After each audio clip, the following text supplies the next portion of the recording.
বৈষম্য বিরোধী ছাত্র আন্দোলনের পক্ষ থেকে রাজনৈতিক দল গঠনের বিষয়টিকে গুজব বলে মন্তব্য করেছেন অন্তর্বর্তীকালীন সরকারের শ্রম ও কর্মসংস্থান মন্ত্রণালয়ের উপদেষ্টা আসিফ মাহমুদ সজীব ভুঁইয়া। মঙ্গলবার দুপুরে রাজশাহীতে সাংবাদিকদের এক প্রশ্নের জবাবে তিনি এই কথা বলেন। আসিফ মাহমুদ বলেন, রাজনৈতিক দলের বিষয়ে যে রিউমার বা কথাবার্তা শোনা যাচ্ছে, অনেকেই এই বিষয়ে আমাদের থেকে কিছু শুনতে চাচ্ছেন।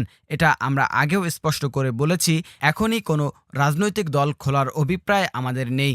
এই অন্তর্বর্তীকালীন সরকারে যারা আছেন, কারোরই ক্ষমতার অভিলাষ নেই, সবারই পেশাগত জীবন রয়েছে, সবাই সেখানে ফিরে যেতে চায়। দেশের মানুষ একটা অভ্যুত্থানের মধ্য দিয়ে যে দায়িত্ব এই অন্তর্বর্তী সরকারকে দিয়েছে, সেটি যথাযথভাবে পালন করে মানুষের আশা আকাঙ্ক্ষার প্রতিফলন ঘটিয়ে একটা নির্বাচনের মাধ্যমে গণতান্ত্রিক সরকারের কাছে ক্ষমতা হস্তান্তর করাই এই সরকারের লক্ষ্য। তিনি বলেন, সংস্কারের কাজ এগিয়ে নিতে রাজনৈতিক দলগুলোর মতামত নেওয়া হচ্ছে, রাজনৈতিক দলগুলোর সঙ্গে ইতোমধ্যে বসা হচ্ছে। প্রধান উপদেষ্টার বিশেষ সহকারী মাহফুজ আলম এবং আদিলুর রহমান খান, এই দুইজনের নেতৃত্বে একটি টিম করা হয়েছে।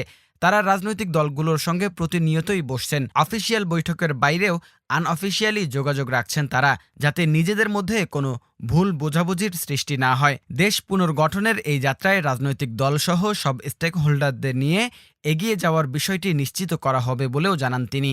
আসিফ মাহমুদ বলেন, অভ্যুত্থানের পর আমি এবং উপদেষ্টা নাহিদ সরকারে এসেছি, আমাদের যে দায়িত্ব সেটা পালন করছি।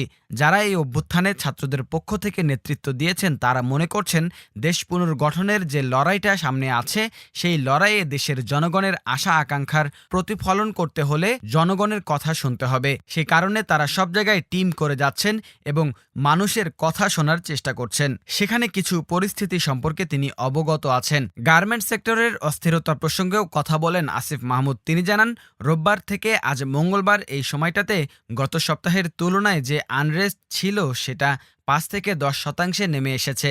কিছু কিছু জায়গায় খুব স্পেসিফিক ২-৩টা কারখানায় এখন আনরেস্টের মতো কিছু সিচুয়েশন রয়েছে, সেটা দ্রুতই প্রশমন হবে বলেও আশ্বাস দেন তিনি।